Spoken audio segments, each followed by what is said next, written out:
మహబూబ్నగర్ లోక్సభ స్థానం నుంచి టీఆర్ఎస్ అభ్యర్థి మన్నెం శ్రీనివాసరెడ్డిని భారీ మెజార్టీతో గెలిపించాలని టీఆర్ఎస్ వర్కింగ్ ప్రెసిడెంట్ కేటీఆర్ పిలుపునిచ్చారు. టీఆర్ఎస్కు ఓటేస్తే తెలంగాణ గడ్డకు లాభం జరుగుతుందని చెప్పిన కేటీఆర్ 16 ఎంపీలు చేతిలో ఉంటే తెలంగాణకు రావాల్సిన నిధులను కేంద్రం మెడలు వంచి తెచ్చుకోవచ్చునని చెప్పారు. మహబూబ్నగర్ లోక్సభ స్థానాన్ని భారీ మెజార్టీతో గెలుపొంది సీఎం కేసీఆర్కు బహుమతిగా ఇస్తామని మంత్రి శ్రీనివాస్ గౌడ్ అన్నారు. షాద్నగర్, నాగార్జున సాగర్ నియోజకవర్గాలకు చెందిన పలువురు నేతలు, కార్యకర్తలు టీఆర్ఎస్లో చేరిన సందర్భంగా కేటీఆర్ వారికి గులాబీ కండువాలు కప్పి పార్టీలోకి ఆహ్వానించారు.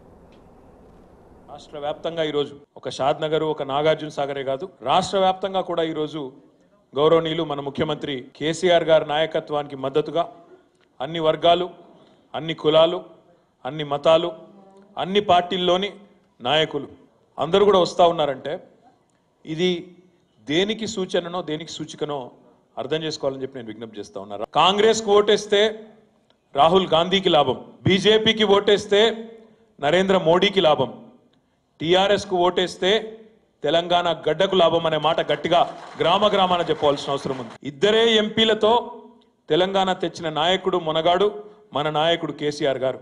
మరి అట్లాంటి నాయకుడి చేతిలో 16 మంది పార్లమెంట్ సభ్యులుంటే రేపు ఢిల్లీ మెడలు వంచి మన రాష్ట్రానికి రావాల్సిన నిధులు వేల కోట్లలో తీసుకుని వచ్చే అవకాశం ఉంటుందా లేదా ఒక్కసారి మీరు ఆలోచించండి. సాగునీరు కూడా పాలమూరు ఎత్తిపోతల పథకం ద్వారా వచ్చినట్టయితే అందులో మీ మన్నె శ్రీనివాసరెడ్డి గారు ఒక పారిశ్రామికవేత్త, ఆయన రేపు పార్లమెంట్ సభ్యుడు అయిన తర్వాత ఇప్పటికే ఎంఎస్ఎన్ ల్యాబ్స్ మీ ప్రాంతంలోనే ఉన్నది, ఆయన ఆధ్వర్యంలో ఆయన నాయకత్వంలో మరిన్ని పరిశ్రమలను కూడా మనం తీసుకొచ్చి మన పిల్లలకు స్థానికంగానే ఉపాధి అవకాశాలు కూడా కల్పించుకునే దిశగా బ్రహ్మాండమైన కార్యక్రమాలు చేసుకునే దానికి కూడా ఆస్కారం ఉంటుంది. అటు కాంగ్రెస్ వాళ్ళు, బీజేపీ వాళ్ళు ఇద్దరికి ఒక విషయం స్పష్టంగా అర్థమైంది, ఎవ్వలకు మెజారిటీ వచ్చే పరిస్థితి లేదు. ఇట్లాంటి పరిస్థితుల్లో 16 మంది పార్లమెంట్ సభ్యులను, గులాబీ సైనికులను మీరు గెలిపించినట్టయితే ఆ 16 మందే రేపు ఢిల్లీలో నిర్ణయాత్మకమైన పాత్రలో ఉండే పరిస్థితి ఉంటే మన పాలమూరు ఎత్తిపోతల పథకానికి ఉరుక్కుంటూ రాదా, తన్నుకుంటూ రాదా జాతీయ హోదా దయచేసి మీరు ఆలోచించాలని చెప్పి నేను కోరుతా ఉన్నా. అందుకే ఈరోజు పాలమూరు ప్రజలు ఆలోచించాలా, పాలమూరు బిడ్డలు ఆలోచించాలా, ఢిల్లీ గులాములు కావాలా, తెలంగాణ గులాబీలు కావాలన్నా ఆలోచించుకోవాలి తప్ప ఆగం కావద్దు. మనందరం కలిసి బ్రహ్మాండంగా కలిసికట్టుగా ముందుకు పోదాం. నాకైతే సంపూర్ణమైన విశ్వాసం ఉంది, మీ పాలమూరు పౌరుషం ఈసారి మీరు రుచి చూపెడతారు కాంగ్రెస్కు, బీజేపీకి అని. ఈ రెండు పార్టీలకు కూడా రేపటి రోజున అక్కడ బ్రహ్మాండమైన మార్జిన్తో మన శ్రీనివాసరెడ్డి గారిని గెలిపించి రెండు పార్టీలకు కూడా తగిన గుణపాఠం చెప్పాలని చెప్పి కూడా మీ అందరినీ కోరుకుంటూ జై తెలంగాణ. ఈ మహబూబ్నగర్ పార్లమెంట్ నియోజకవర్గం మొత్తంలో కూడా ఈ పాలమూరు రంగారెడ్డి జిల్లా ప్రాజెక్ట్ వస్తే టోటల్గా కూడా మన పంటలు అన్నీ కూడా పండుతాయి. 70 ఏళ్ళ దరిద్రం పోవాలంటే ఆ ప్రాజెక్ట్ వస్తే తప్ప వేరే ఏం లేదు.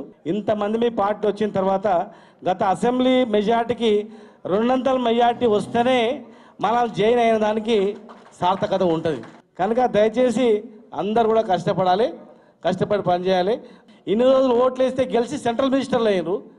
సెంట్రల్ మినిస్టర్ అయ్యి పట్టణాభివృద్ధి శాఖ మంత్రి కేంద్రంకి అయితే కూడా పట్టణంలో 16 రోజులకు ఒకసారి నీళ్ళు ఇచ్చి ఇవాళ మనం 16 సీట్లు గెలుచుకొని మన ముఖ్యమంత్రి గారు అక్కడ ఆయన ఎవరు చెప్తే వాళ్ళు ప్రధానమంత్రి అయితేనో, లేకపోతే అవకాశం వచ్చి ఆయనే ప్రధానమంత్రి అయితేనో ఇవాళ మన రాష్ట్రం ఎట్లయితుంది ఆలోచన చేసుకోవాలి. 17 నియోజకవర్గాల్లోనే అత్యధిక మెజార్టీ మనం సాధించుకొని ఆయనకు బహుమానంగా మనం ఇవ్వాలి. కేసీఆర్ గారు రోజు చేస్తున్న పనులను చూసి ఏం మెజార్టీ, అది 1,00,000 ఓట్లు, 1,20,000 ఓట్ల మెజార్టీ.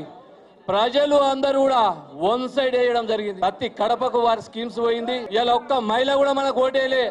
గమనించాలి మీరు అందరూ కూడా.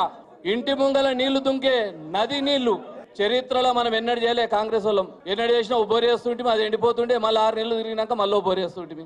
ఏ స్కీమ్ తీసుకున్నా కూడా ఒక రాష్ట్రానికి సంబంధించింది కాదు, ఇది ఒక దేశానికి సంబంధించిన విజన్ ఉన్నది. ఇంట్లో ఎవరైనా సరే పార్టీ ఎంబడి రండి, పనిచేసే పార్టీ ఎంబడి రండి.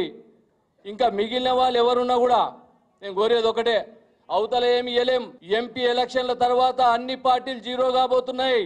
ఒక్క పార్టీ కూడా మిగలదు. నో బీజేపీ, నో కాంగ్రెస్, ఒకటే ఒక్క పార్టీ, ఏకైక పార్టీ రాష్ట్రంలో ఉండేది టీఆర్ఎస్. నేను కష్టం చేస్తా, మీరు కష్టం చేయాలి.